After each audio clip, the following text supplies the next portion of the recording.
ना पूछो कि मेरी मंजिल कहाँ है, अभी तो सफ़र का इरादा किया है। ना पूछो कि मेरी मंजिल कहाँ है, अभी तो सफ़र का इरादा किया है। ना हारा हूँ ना हारूँगा कभी, ये किसी और से नहीं खुद से वादा किया है। इन्हीं प्यारे शब्दों के साथ में मैं दिनेश कुंतल आप सभी का ऑनलाइन प्लेटफॉर्म पर एक बार फिर से वेलकम करता हूँ। आज हम लोगों का डिस्कस चल रहा है मॉडल के बारे में। आज हम नया टॉपिक स्टार्ट करने वाले हैं, model. My dear students, model का यूज़ कैसे किया जाता है, मॉडल्स का यूज़ क्यों किया जाता है, मॉडल्स का यूज़ कब नहीं किया जाता है, आखिरकार क्या रीज़न है कि हम सेंटेंस में मॉडल यूज़ करते हैं, what is the definition of models. आज हम इन सारी चीज़ों को लेकर डिस्कस करने वाले हैं बहुत ही एडवांस लेवल पे। आप लोगों ने ना कभी ऐसी क्लास देखी होगी, आई प्रॉमिस बब्बू, आप लोगों ने कभी ऐसी क्लास नहीं देखी होगी। इससे पहले आपने मॉडल्स के बारे में ये सारी चीज़ें कभी नहीं पढ़ी होंगी। तो डिस्कस करते हैं एक एक करके। सबसे पहले मैंने कहा what is the definition of model. Model की डेफिनेशन होती क्या है, किसे कहते हैं हम मॉडल। तो मैंने कहा ये जो मॉडल वर्ड है ये इंग्लिश के एक वर्ड से बना है जिसका मतलब होता है मूड। ये जो मॉडल वर्ड है ये इंग्लिश के एक वर्ड से बना है जिसका मतलब होता है मूड। और मूड का मतलब अगर मैं बात करूं तो इसका हिंदी में मीन्स होता है मन की बात। मोदी जी जो करते हैं, मन की बात कौन करता है, मोदी जी। तो मैंने कहा जो मॉडल्स होते हैं ये दिखाते हैं मन की बात को। अब ये मन की बात क्या होती है, मैंने आपसे कहा इंग्लिश डिक्शनरी के अंदर ऐसा कोई वर्ड नहीं है जो हमारे मन के भावों को सामने वाले के लिए एक्सप्रेस कर सके, जो हमारी मन की फीलिंग्स को सामने वाले के लिए एक्सप्रेस कर सके। जैसे मैंने कहा मेरे सामने एक बॉक्स रखा हुआ है, मेरे सामने क्या रखा है, एक बॉक्स। मैं कहता हूँ कि मैं इस बॉक्स को उठा सकता हूँ। इसका मतलब जब मैंने ये कहा कि मैं इस बॉक्स को उठा सकता हूँ तो उससे पहले ये जो आंसर है ये निकला कहाँ से, मेरे मन से। मेरे मन ने कहा कि मेरे अंदर इतनी कैपेसिटी है, इतनी पावर है कि मैं इस बक्से को उठा लूँगा। कई बार क्या होता है, जैसे हम लोग बोलते हैं कि तुम्हें हॉस्पिटल चला जाना चाहिए, तुम्हें हॉस्पिटल चले जाना चाहिए। इसका मतलब क्या है कि मेरा मन कह रहा है कि अगर तुम बीमार हो तो तुम्हें कहाँ जाना चाहिए, हॉस्पिटल जाना चाहिए। तो मैंने कहा बच्चे आपसे, आप कई बार देते हो, मैंने आपसे कहा तुम अंदर आ सकते हो, मैं वहाँ जा सकता हूँ, मैं वहाँ जा सकता हूँ। तुम अंग्रेज़ी पढ़ सकते हो, तो मैंने कहा तुम्हारे अंदर इतनी कैपेसिटी है कि तुम इंग्लिश पढ़ सकते हो। तो मैंने कहा जो ये मॉडल वर्ड होते हैं, ये जो मॉडल वर्ड होते हैं ये बने किससे हैं, मूड वर्ड से, जिसका मतलब होता है मन की बात। इसका मतलब मैंने कहा कि हमारी इंग्लिश डिक्शनरी के अंदर और कोई ऐसा वर्ड ही नहीं है जो हमारे मन के एक्सप्रेशंस को, जो हमारे मन की फीलिंग्स को सामने वाले के लिए बता सके, सामने वाले को एक्सप्रेस कर सके।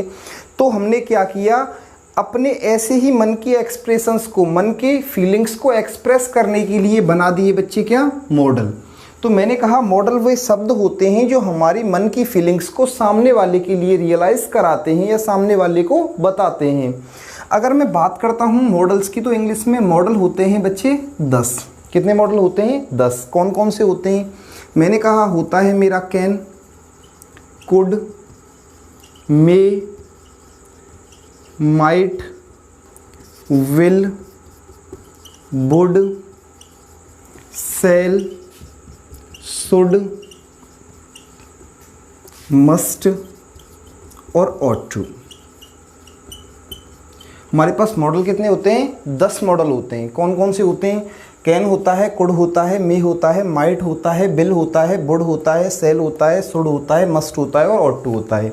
ये जो 10 के 10 मॉडल होते हैं ये मन की फीलिंग्स को सामने वाले के लिए एक्सप्रेस करने के काम आते हैं, इसलिए इनको बोला जाता है मॉडल। क्या बोला जाता है बच्चे, मॉडल।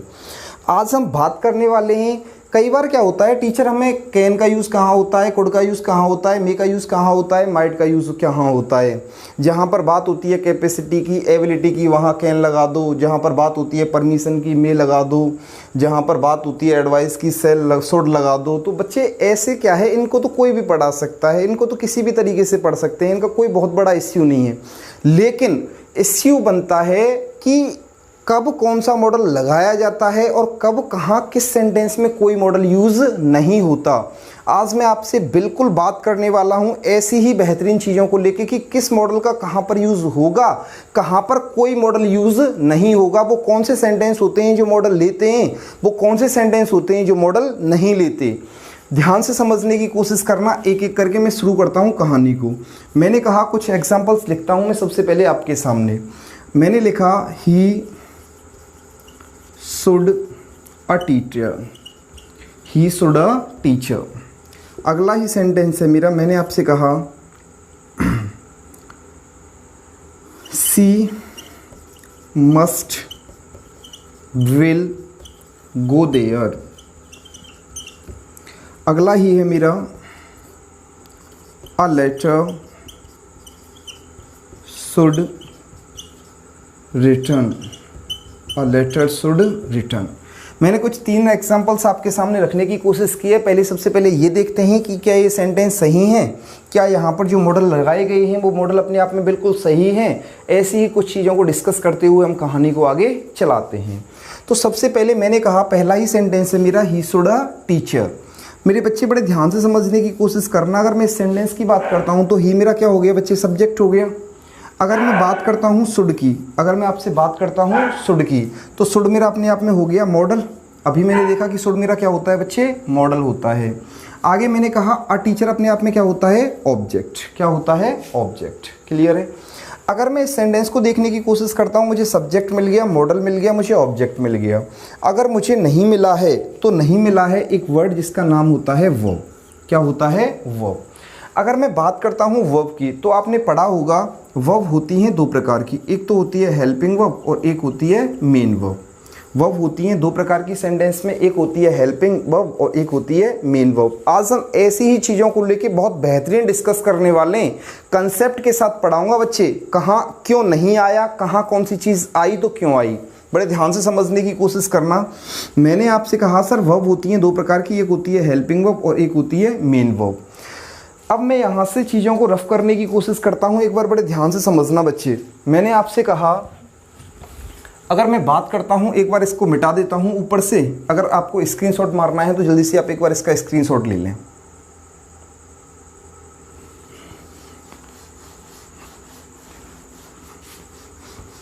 अब अगर मैं इस कहानी की बात करता हूँ तो बड़े ध्यान से समझने की कोशिश करना। मैंने कहा वर्ब होती हैं 2 प्रकार की, एक होती है हेल्पिंग वर्ब और एक होती है मेन वर्ब।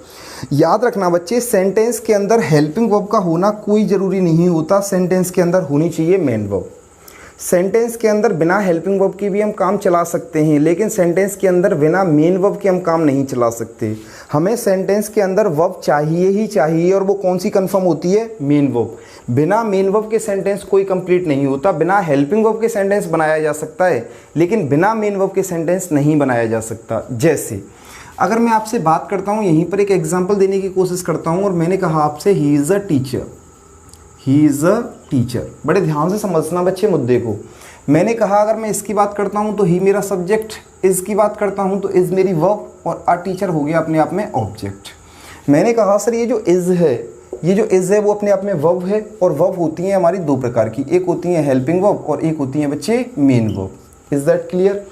मैंने कहा अगर किसी सेंटेंस में एक ही वर्ब आ रही है, बच्चे मैंने अभी आपसे कहा था कि सेंटेंस में हेल्पिंग वर्ब का होना कोई ज़रूरी नहीं है, सेंटेंस में क्या चाहिए, मुझे मेन वर्ब चाहिए।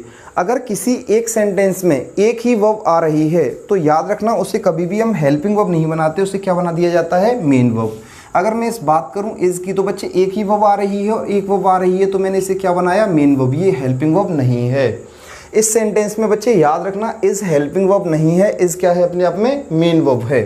यहीं पर मैं एक सेंटेंस और देने की कोशिश करता हूँ आपके लिए। मैंने कहा he is writing a story, he is writing a story. अगर मैं इस सेंटेंस की बात करता हूँ तो इज़ हो गया, इज़ ही हो गया मेरा अपने आप में सब्जेक्ट, इज़ हो गई वर्ब, राइटिंग भी हो गई अपने आप में वर्ब, क्योंकि राइट माने क्या होता है, लिखना। मैंने कहा अ स्टोरी हो गया बच्चे अपने आप में ऑब्जेक्ट। अब जब ये ऑब्जेक्ट है तो मैंने कहा सेंटेंस में वर्ब कितनी आ रही हैं, 2। कितनी वर्ब आ रही हैं बच्चे, 2। अगर सेंटेंस में 2 वर्ब आ रही हैं तो फिर मैं एक को बना सकता हूँ हेल्पिंग वर्ब, एक को बना सकता हूँ मेन वर्ब। तो मैंने कहा जो पहले आ रही है उसे हेल्पिंग वर्ब बना दो, जो बाद में आ रही है उसे मेन वर्ब बना दो। तो मैंने कहा फिर इज़ तो हो गई बच्चे मेरी हेल्पिंग वर्ब, और राइटिंग हो गई मेरी अपने आप में मेन वर्ब। बड़े ध्यान से देखना, इज यहाँ पे हेल्पिंग वर्ब है, यहाँ पर मेन वर्ब है। ऐसा क्यों हुआ सर? क्योंकि सेंटेंस में वर्ब केवल एक आ रही थी, और जब एक आ रही थी तो मुझे मेन वर्ब चाहिए, हेल्पिंग वर्ब नहीं चाहिए। अगर मेरे पास दो आई तो मैंने एक को हेल्पिंग वर्ब बना दिया और एक को मेन वर्ब। इसका मतलब अगर मैं देखने की कोशिश करूँ तो मेन वर्ब है, मेन वर्ब है, यहाँ पे हेल्पिंग वर्ब नहीं है, लेकिन यहाँ पे हेल्पिंग वर्ब है। तो हेल्पिंग वर्ब नहीं होगी तो हमारा काम चल जाएगा, लेकिन मेन वर्ब तो चाहिए ही चाहिए, मेन वर्ब तो सेंटेंस में चाहिए ही चाहिए। अगर मैं एक और एग्जांपल देखने की कोशिश करता हूँ तो देखना, मैंने कहा she has a car, she has a car. अगर मैं इस सेंटेंस को देखता हूँ तो मैंने कहा सी मेरा हुआ सब्जेक्ट, हैज़ मेरी हुई वर्ब और आ कार मेरा हुआ अपने आप में ऑब्जेक्ट। अगर मैं इस सेंटेंस की बात करता हूँ तो मैंने कहा सर वर्ब आ रही है, और वर्ब कितनी है? सिर्फ एक। वर्ब होती हैं दो प्रकार की, एक हेल्पिंग वर्ब और एक मेन वर्ब। तो मैंने कहा सर जब वर्ब मेरे पास में सिर्फ एक आ रही है तो मुझे हेल्पिंग वर्ब की ज़रूरत नहीं है, क्योंकि बिना हेल्पिंग वर्ब के तो मैं काम चला लूँगा, लेकिन मैं बिना मेन वर्ब के काम नहीं चला सकता। इस कंडीशन में मुझे क्या बनानी पड़ी बच्चे? मेन वर्ब बनानी पड़ी। क्या बनानी पड़ी? Main verb. यहीं पर अगर मैं आपसे बात करता हूँ, मैंने कहा she has finished her work, she has finished her work. मैंने कहा सी मेरा क्या है? सब्जेक्ट है, हैज़ मेरी क्या है? वर्ब है। फिनिश माने भी क्या होता है? समाप्त करना, ये भी अपने आप में क्या होती है? वर्ब। हर वर्क अपने आप में क्या हुआ बच्चे? ऑब्जेक्ट। अगर मैं इस सेंटेंस की बात करता हूँ तो मैंने कहा मेरे पास कितनी वर्ब आई? दो वर्ब। कितनी वर्ब हैं बच्चे? दो। तो मैंने कहा फिर एक को हेल्पिंग वर्ब बना दो, एक को मेन वर्ब बना दो, क्योंकि मेन वर्ब तो मिलेगी हमें। तो मैंने कहा इसको मैंने क्या बनाया? आगे वाली को हेल्पिंग वर्ब और पीछे वाली को क्या बनाया बच्चे? Main verb. इसका मतलब मैं क्या समझाना चाह रहा हूँ कि यहाँ पे जो हैज़ है वो हेल्पिंग वर्ब का काम कर रही है, लेकिन यहाँ पे हैज़ किसका काम कर रही है? मेन वर्ब का।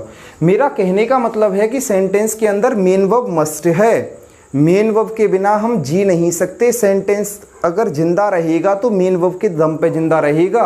हेल्पिंग वर्ब हो या ना हो कोई फर्क नहीं पड़ता, लेकिन मेन वर्ब तो हमें सेंटेंस में चाहिए ही चाहिए।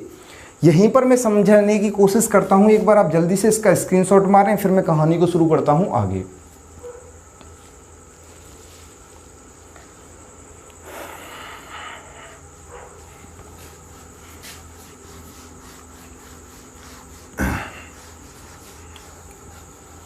अब बच्चे चीज़ों को ना बड़े ध्यान से समझते जाना एक एक करके। मेरा सबसे पहला कंसेप्ट कहता है मॉडल का, और वो कंसेप्ट नंबर फर्स्ट क्या कहता है? कंसेप्ट नंबर फर्स्ट हमारा कहता है कि जो मॉडल होते हैं, जो हमारे मॉडल होते हैं बच्चे, वो याद रखना वो सेंटेंस में हेल्पिंग वर्ब की तरह काम करते हैं, कभी भी सेंटेंस में मेन वर्ब की तरह काम नहीं करते। जो मॉडल होते हैं हमारे वो सेंटेंस में हमेशा हेल्पिंग वर्ब की तरह काम करते हैं, कभी भी सेंटेंस में मेन वर्ब का काम नहीं करते। अभी मैंने इससे जस्ट पहले बच्चे आपसे क्या कहा था कि सेंटेंस में मेन वर्ब का होना ज़रूरी है, भले ही हेल्पिंग वर्ब हो या ना हो, हमें कोई फ़र्क नहीं पड़ता। मैंने कहा सर अगर हेल्पिंग वर्ब है तो इसका मतलब सेंटेंस में मुझे मेन वर्ब तो चाहिए ही चाहिए। इसके बाद मुझे क्या चाहिए? Main verb. अगर मेन वर्ब होती तो कोई ज़रूरी नहीं है, इससे पहले हेल्पिंग वर्ब आ भी सकती है, नहीं भी आ सकती, कोई फ़र्क नहीं पड़ता। लेकिन अगर मॉडल हेल्पिंग वर्ब का काम कर रही हैं तो इसका मतलब क्या है कि इसके बाद में मुझे मेन वर्ब चाहिए ही चाहिए। अगर किसी भी सेंटेंस में कोई मॉडल आ जाता है, अगर बच्चे किसी भी सेंटेंस में कोई मॉडल आ जाता है तो मॉडल के बाद मुझे क्या चाहिए? सेंटेंस में मेन वर्ब चाहिए। कंसेप्ट नंबर फर्स्ट, बड़े ध्यान से समझना, मैं इस बात को लिख देता हूँ यहाँ पर। मैंने आपसे कहा कंसेप्ट नंबर फर्स्ट मेरा कहता है बच्चे कि मॉडल के बाद मेन वर्ब का आना कन्फर्म है।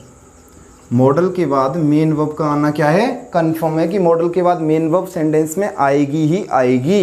बिना मेन वर्ब के मॉडल अधूरा है। बिना मेन वर्ब के मॉडल क्या है बच्चे? अधूरा है। तो मैंने कहा अगर मैं सेंटेंस की बात करता हूँ तो ही मेरा सब्जेक्ट हुआ, शुड मेरा क्या बना था बच्चे? मॉडल, और आ टीचर अपने आप में क्या बना? ऑब्जेक्ट। मैंने कहा जब ये शुड अपने आप में मॉडल है, मॉडल का मतलब हेल्पिंग वर्ब है, तो मैंने कहा फिर हेल्पिंग वर्ब के बाद तो मुझे क्या चाहिए बच्चे? मेन वर्ब चाहिए। क्या चाहिए? Main verb. इस सेंटेंस में कोई मेन वर्ब है क्या? जब कोई मेन वर्ब नहीं है तो सेंटेंस अपने आप में कैसा हुआ बच्चे? गलत हुआ। कैसा हुआ? गलत। Is that clear? आगे चलने की कोशिश करते हैं कंसेप्ट नंबर सेकंड पर। हमारा कंसेप्ट नंबर सेकंड बच्चे क्या कहता है? हमारा कंसेप्ट नंबर सेकंड, अगर मैं इस सेंटेंस को देखने की कोशिश करता हूँ तो मैंने कहा सी मेरा क्या है बच्चे, सब्जेक्ट है, मस्ट मेरा क्या है, मॉडल है, विल भी मेरा क्या है बच्चे, मॉडल है, और गो मेरी क्या है, मेन वर्ब है, देयर मेरा क्या है बच्चे, ऑब्जेक्ट है। क्लियर है।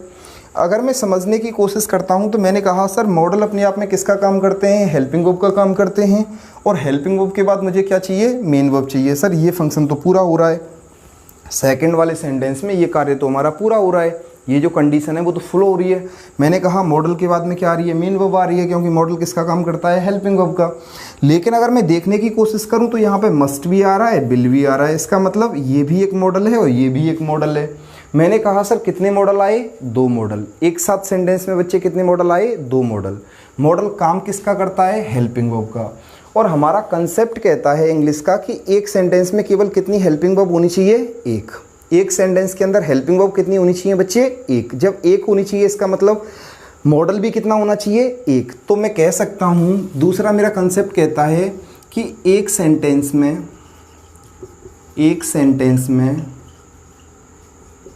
एक साथ 2 मॉडल नहीं आ सकते, 2 मॉडल नहीं आ सकते हैं। मैंने कहा एक सेंटेंस में एक साथ 2 मॉडल नहीं आ सकते। क्यों नहीं आ सकते सर? बच्चे याद रखना, जब भी इंग्लिश आपको सीखनी है, अगर आपको इंग्लिश सीखनी है ना, तो हमेशा कंसेप्चुअल सीखो। क्यों नहीं हो सकता, आखिरकार क्या रीज़न है कि ऐसा हम नहीं कर सकते, तब याद रखना आपकी इंग्लिश बहुत बेहतरीन हो जाएगी। तो मैंने आपसे कहा कि एक सेंटेंस में एक साथ कितने मॉडल नहीं आ सकते बच्चे, 2। क्यों नहीं आ सकते सर? क्योंकि मॉडल किसका काम करते हैं, हेल्पिंग वर्ब का। और एक साथ एक सेंटेंस में 2 हेल्पिंग वर्ब नहीं आ सकती, इसका मतलब 2 मॉडल भी नहीं आ सकते। तो मैंने कहा सर मस्ट और विल को हम एक साथ यूज नहीं कर सकते, हमारा सेंटेंस कैसा है बच्चे, गलत है। Is that clear? आगे समझने की कोशिश करता हूँ, बड़े ध्यान से देखना। एग्जाम्पल नंबर 3, ये हमसे कहता है अ लेटर शुड रिटर्न। बच्चे अ लेटर अपने आप में क्या है, सब्जेक्ट है, शुड अपने आप में क्या है बच्चे, मॉडल है, और रिटर्न अपने आप में क्या है, मेन वर्ब है। और मेन वर्ब की भी कौन सी फॉर्म है बच्चे, थर्ड फॉर्म है। कौन सी फॉर्म है बच्चे, वर्ब की थर्ड फॉर्म।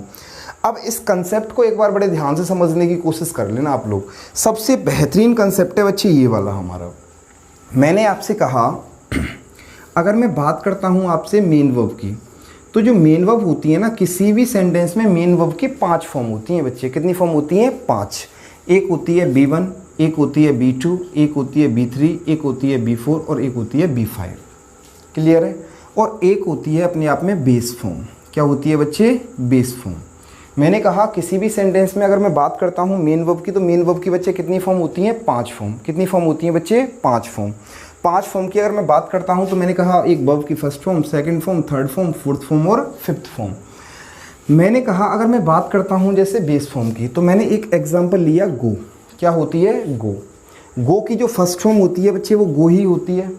अगर मैं बात करता हूँ सेकंड फॉर्म की, तो सेकंड फॉर्म होती है बेंट। क्या होती है, बेंट। अगर मैं थर्ड फॉर्म की बात करता हूँ तो थर्ड फॉर्म होती है इसकी गॉन। क्या होती है, गॉन। अगर मैं आपसे बात करता हूँ फोर्थ फॉर्म की, तो आपने पढ़ा होगा बच्चे, आपने पढ़ा होगा कि जब भी कभी वर्ब की फर्स्ट फॉर्म में क्या लगा देते हैं, आईएनजी। वर्ब की फर्स्ट फॉर्म में क्या लगा देते हैं, आईएनजी, तो क्या बन जाती है, फोर्थ फॉर्म। क्या बन जाती है बच्चे, फोर्थ फॉर्म।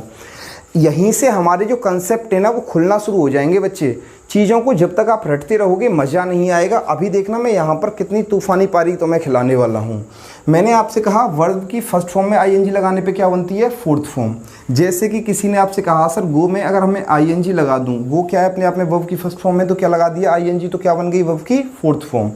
अगर मैं बात करता हूँ वर्ब की फिफ्थ फॉर्म की, तो अगर मैं वर्ब की फर्स्ट फॉर्म में लगा देता हूँ एस या ईएस, तो बन जाती है वर्ब की फिफ्थ फॉर्म। जैसे मैंने कहा अगर मुझे इसकी वर्ब की फिफ्थ फॉर्म बनानी है, तो सर वर्ब की फर्स्ट फॉर्म में एस या ईएस लगा दो, गो में लगा दो ईएस, क्या बन जाएगा, गोज। Is that clear? अब बड़े ध्यान से समझना बच्चे, एक वर्ब होती है बी, और बी का मतलब होता है होना। बी का मतलब क्या होता है बच्चे, होना। अगर मैं इस बी की बात करता हूँ तो बी की फर्स्ट फॉर्म क्या होती है, बी की फर्स्ट फॉर्म होती है बच्चे आर और एम। बी की फर्स्ट फॉर्म क्या होती है, आर और एम। बी की जो सेकंड फॉर्म होती है वो होती है वॉज या होती है वर। अगर मैं बी की थर्ड फॉर्म की बात करूं तो वो होती है बीन। क्या होती है, बीन। अब मैं बात करता हूं वर्ब की फोर्थ फॉर्म की। हमें पढ़ाया जाता है कि वर्ब की फर्स्ट फॉर्म में क्या लगा दो, आईएनजी। बच्चे बड़े ध्यान से समझना, आज ना मैं आपके सामने इतने कंसेप्ट खोलने वाला हूं कि आपका ना मॉडल सच में होते क्या हैं, मॉडल्स की औकात क्या है, वर्ब की औकात क्या है, ये सारी चीज़ें आपके सामने क्लियर हो जाएंगी। मैंने कहा अगर हमसे कहा जाता है कि वर्ब की फर्स्ट फॉर्म में लगाते हैं आईएनजी तो बन जाती है फोर्थ फॉर्म। बच्चे अगर वर्ब की फर्स्ट फॉर्म में आईएनजी लगाते हैं तो बनेगा ए आर में लगाओ आईएनजी आरिंग, एम में लगाओ आईएनजी एमिंग, लेकिन ऐसा तो नहीं होता। इसका मतलब क्या है बच्चे, याद रखना जब भी कभी वर्ब की फोर्थ फॉर्म बनाई जाती है ना तो हमेशा बेस फॉर्म में लगाई जाती है आईएनजी। बेस फॉर्म में क्या लगाई जाती है बच्चे, आईएनजी। कंसेप्ट को ढंग से समझना, यहाँ से चीज़ें खुलना शुरू हो जाती हैं। हमें क्या पढ़ाया जाता है और एक्चुअल में क्या होता है, चीज़ें बड़े ध्यान से समझना। मैंने कहा वर्ब की फर्स्ट फॉर्म में आईएनजी लगाते हैं तो फोर्थ फॉर्म नहीं बनती, हमेशा बेस फॉर्म में आईएनजी लगा के बनाते हैं। कई बार टीचर इसको क्या है बच्चे, हमें अपवाद के रूप में पढ़ा रहे होते हैं, एक्सेप्शन से। बच्चे इंग्लिश में कोई एक्सेप्शंस नहीं होते, भाषा के अंदर कोई एक्सेप्शंस नहीं होते। मैं पूरी ग्रामर पढ़ा दूंगा लेकिन कोई एक्सेप्शंस नहीं मिलेगा आपको। तो चीज़ें ऑथेंटिक क्या होती हैं वो समझने की कोशिश करना। मैंने कहा जब बेस फॉर्म में लगाया जाता है आईएनजी तो बन जाती है फोर्थ फॉर्म, तो इसीलिए मैंने कहा जब हम बी में लगाते हैं आईएनजी तो बन जाता है बीइंग। बी में जब हम आईएनजी लगाते हैं तो बन जाता है बीइंग। बच्चे याद रखना वर्ब की फर्स्ट फॉर्म में आईएनजी नहीं लगाते, वर्ब की बेस फॉर्म में आईएनजी लगाते हैं। आगे मैंने कहा अगर मैं फिफ्थ फॉर्म की बात करूं तो इसकी फिफ्थ फॉर्म होती है बच्चे इज। अब मुद्दा कहाँ आता है और मैंने ये सारी चीज़ें आपको क्यों समझाने की कोशिश की है, बड़े ध्यान से समझना इन बातों को।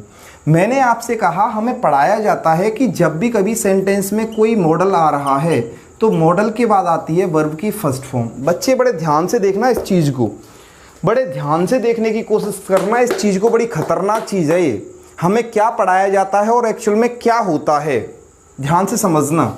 मैंने कहा हमें पढ़ाया जाता है कि जब भी कभी मॉडल के बाद आता है तो मॉडल के बाद हमेशा क्या आती है, वर्ब की फर्स्ट फॉर्म। चीज़ों को समझना। मैंने कहा आ लेटर हो गया सर मेरा सब्जेक्ट, शुड हो गया मेरा मॉडल, और रिटर्न हो गई वर्ब की थर्ड फॉर्म। तो मैंने कहा सर ये वर्ब की फर्स्ट फॉर्म लेता है, वर्ब की थर्ड फॉर्म तो नहीं लेता। तो इसका मतलब ये भी क्या हो गया बच्चे, गलत हो गया। क्या हो गया बच्चे, गलत। जल्दी से आप इसका एक बार स्क्रीनशॉट मारो, फिर मैं कहानी शुरू करता हूँ इससे आगे।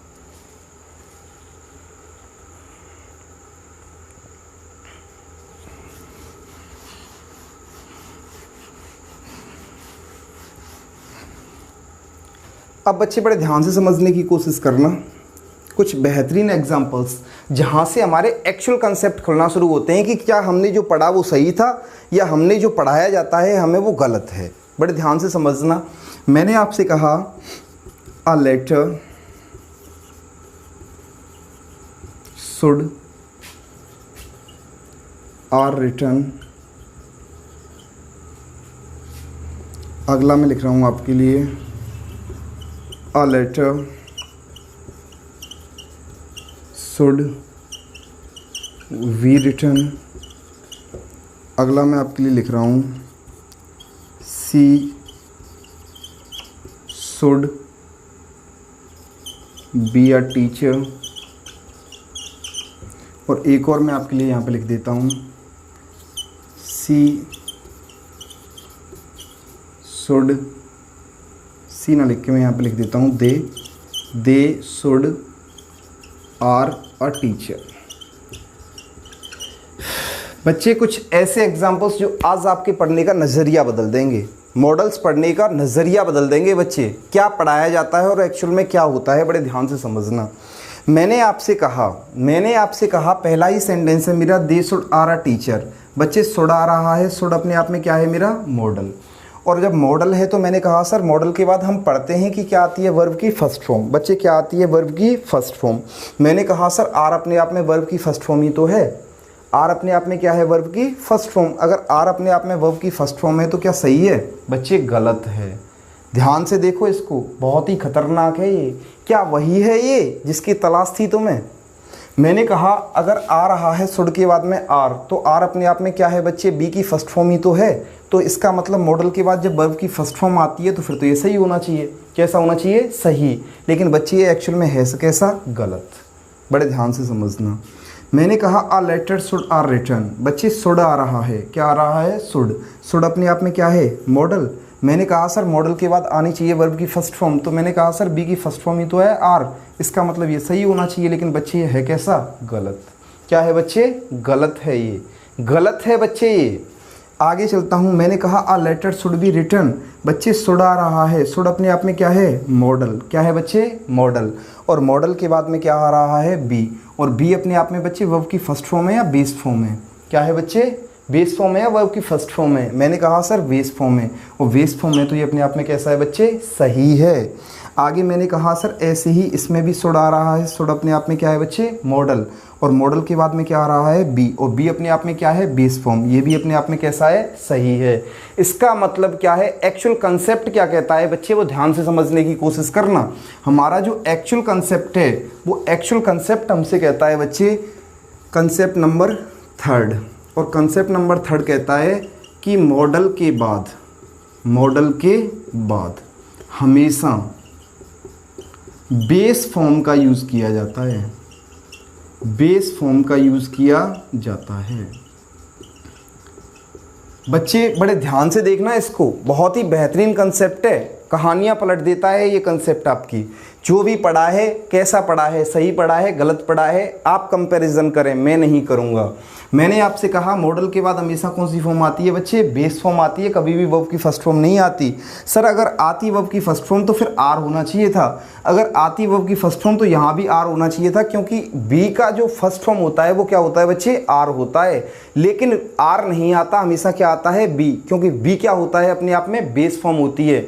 आप जब भी कभी एक्टिव वॉइस से पैसिव वॉइस पढ़ने की कोशिश करते हो तो याद रखना पैसिव वॉइस में मॉडल के बाद हमेशा आप क्या लगाते हो? बी लगाते हो, कभी भी वर्ब की फर्स्ट फॉर्म नहीं लगाते। बच्चे जब भी आप मॉडल पढ़ने की कोशिश पैसिव वॉइस पढ़ने की कोशिश करते हो, पैसिव वॉइस में आप मॉडल के बाद हमेशा क्या यूज़ करते हो बच्चे? बी यूज़ करते हो। कुछ याद करना, पैसिव वॉइस में मॉडल्स के बाद हमेशा क्या आता है? बी आता है। बी अपने आप में क्या होती है बच्चे? बेस फॉर्म होती है, ना कि वर्ब की फर्स्ट फॉर्म होती है। तो याद रखना वर्ब की फर्स्ट फॉर्म नहीं, हमेशा क्या आती है? बेस फॉर्म आती है। आपको क्या पढ़ना है, कैसे पढ़ना है, आपको खुद चूज करना है।